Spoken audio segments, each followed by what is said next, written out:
वालेकुम फ्रेंड्स। इस वीडियो में हम देखेंगे अगर अनफेवरेबल बैलेंस हो बैंक रिकन्सिलिएशन स्टेटमेंट में तो किस तरीके से ये स्टेटमेंट बनाई जाती है।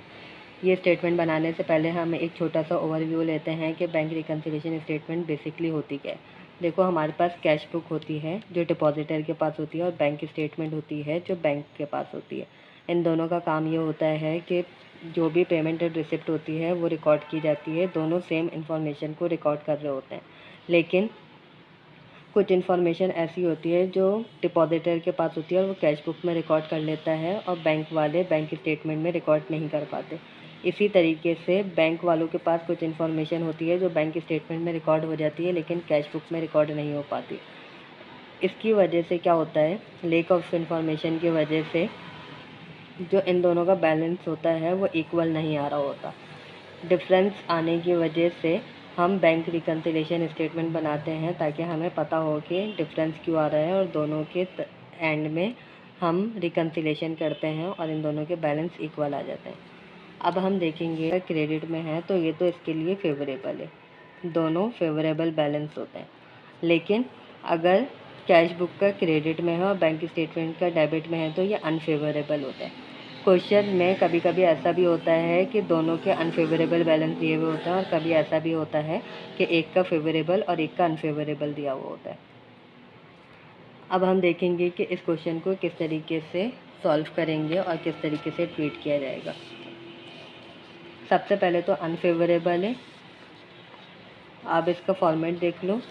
सबसे पहले आप कंपनी का नेम लिखोगे, बैंक रिकन्सिलिएशन स्टेटमेंट जिस डेट पे और जिस मंथ पे आप बना रहे हो वो मंथ यहाँ पे लिखोगे, पर्टिकुलर कैश बुक का कॉलम और bank statement. Balance as per cash book 16,000, negative में अनफेवरेबल है। जब भी अनफेवरेबल में होता है तो आप नेगेटिव में लिखते हो और फेवरेबल में होगा तो पॉजिटिव में लिखोगे। अब इसमें जो ट्रीटमेंट होगा वो सेम इसी तरीके से होगा जिस तरीके से नॉर्मल बैंक रिकन्सिलिएशन स्टेटमेंट में होता है। सिर्फ डिफरेंस ये होता है कि अनफेवरेबल है तो आप नेगेटिव में उसका बैलेंस लिखोगे। तो स्टार्ट करते हैं। सबसे पहले है cheque deposit but not clear 2000। अच्छा, बैंक रिकन्सिलिएशन स्टेटमेंट बनाने से पहले आपको कुछ पॉइंट्स याद रखने हैं। वो क्या है कि आप जब भी स्टेटमेंट पढ़ोगे आप ये एनालाइज करो कि जो अमाउंट है वो कहाँ पे रिकॉर्ड हुई है और कहाँ पे नहीं हुई। जहाँ पे रिकॉर्ड नहीं हुई आप उस कॉलम में रिकॉर्ड करोगे। दूसरा ये कि कितनी अमाउंट रिकॉर्ड करनी है और फिर उसको रिकॉर्ड कर लेना आप। नॉट क्लियर्ड का मतलब ये होता है कि चेक तो डिपॉजिट हो गया, डिपॉजिट हो गया मतलब कि जो कैश बुक जो डिपॉजिटर होगा उसने कैश बुक में तो प्लस कर लिया, ठीक है। लेकिन नॉट क्लियर्ड का मतलब ये होता है कि चेक अभी प्रोसेस में है। जब तक वो प्रोसेस में रहेगा बैंक स्टेटमेंट में रिकॉर्ड नहीं कर पा रहे होते बैंक वाले।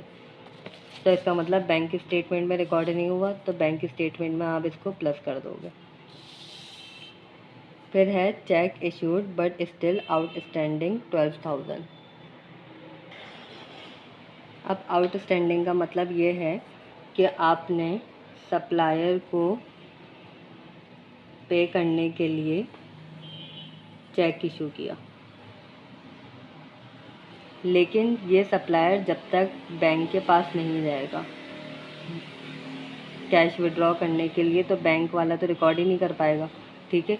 तो इसीलिए ये अभी तक आउटस्टैंडिंग में। चेक इशू करने का मतलब कि पे किया है तो कैश बुक में से तो माइनस हो जाएगा, लेकिन बैंक स्टेटमेंट में अभी तक माइनस नहीं हुआ। तो आप इसको क्या करोगे, बैंक स्टेटमेंट की साइड से माइनस कर दोगे। Dividend collected by bank ₹1000। Dividend का क्या मतलब होता है कि आप किसी भी कंपनी के शेयर्स लेते हो और उस शेयर्स के बदले में अगर वो आपको कोई प्रॉफिट दे रहे होते हैं जिसको डिविडेंड बोलते हैं, तो डिविडेंड क्या है, बैंक ने कलेक्ट कर लिया। बैंक ने कलेक्ट कर लिया इसका मतलब बैंक स्टेटमेंट में रिकॉर्ड हो गया है। रिकॉर्ड कहाँ नहीं हुआ, कैश बुक में रिकॉर्ड नहीं हुआ। तो आप क्या करोगे, कैश बुक साइड पे 1000 को प्लस कर दोगे। Bank collected note receivable ₹3000। Note receivable bank ने कलेक्ट किया था तो इसका मतलब बैंक स्टेटमेंट में रिकॉर्ड हो चुका है, प्लस हो गया 3000। प्लस कहाँ नहीं हुआ, कैश बुक में नहीं हुआ। तो आप कैश बुक में इसको प्लस कर दोगे। 3000 वो प्लस हो जाएंगे। और फिर उसके बाद direct deposit by customer ₹2000। Direct deposit का मतलब ये होता है कि कस्टमर ने बैंक में रिकॉर्ड कर दिया डायरेक्ट। अब बैंक में तो बैंक स्टेटमेंट में रिकॉर्ड हो गया, ठीक है, लेकिन क्या कैश बुक में रिकॉर्ड हुआ? नहीं हुआ। जब कस्टमर आपको पे करेगा तो ये तो प्लस हो गया अमाउंट, तो इसका मतलब कैश बुक में भी प्लस होनी चाहिए। कैश बुक में रिकॉर्ड नहीं हुआ, तो कैश बुक जो डायरेक्ट डिपॉजिट होगा 3000 प्लस 2000 5000 हो जाएंगे। तो -15,000 था, उसमें से आप 5000 प्लस करो, माइनस प्लस माइनस 10,000 रिमेनिंग बचेगा। Bank paid utility bill ₹2000। Bank ने बिल पे किया। जब पे करेगा इसका मतलब बैंक स्टेटमेंट में से माइनस हो गया। बैंक ने पे किया तो बैंक ने तो माइनस कर दिया है। रिकॉर्ड कहाँ पे नहीं हुआ? कैश बुक पे रिकॉर्ड नहीं हुआ, मतलब आप कैश बुक से माइनस नहीं किया, कैश बुक से आप माइनस कर दोगे इसको। फिर है insurance premium 1000 not recorded in cash book. जो इंश्योरेंस प्रीमियम है वो भी बैंक ने पे किया है, तो इसका मतलब वो भी माइनस हुआ है और बैंक ने रिकॉर्ड कर लिया बैंक स्टेटमेंट में। रिकॉर्ड कहाँ नहीं हुआ? कैश बुक में नहीं हुआ। तो आप इन दोनों अमाउंट को माइनस कर दोगे। 2000 प्लस 1000 3000 माइनस करोगे, माइनस माइनस प्लस 13,000 आएगा। Cheque deposit 3000 but not recorded in bank statement ₹2000। अब देखो आपको यहाँ पे तो ये पता चल गया कि रिकॉर्ड कहाँ नहीं हुआ? बैंक स्टेटमेंट में। और एरर आया है, जब भी एरर आता है आप क्या करो, अमाउंट को पहले आप डिफरेंस निकालो। 3000 में से 2000 माइनस करो 1000। रिकॉर्ड आपको करना है 1000 बैंक स्टेटमेंट में।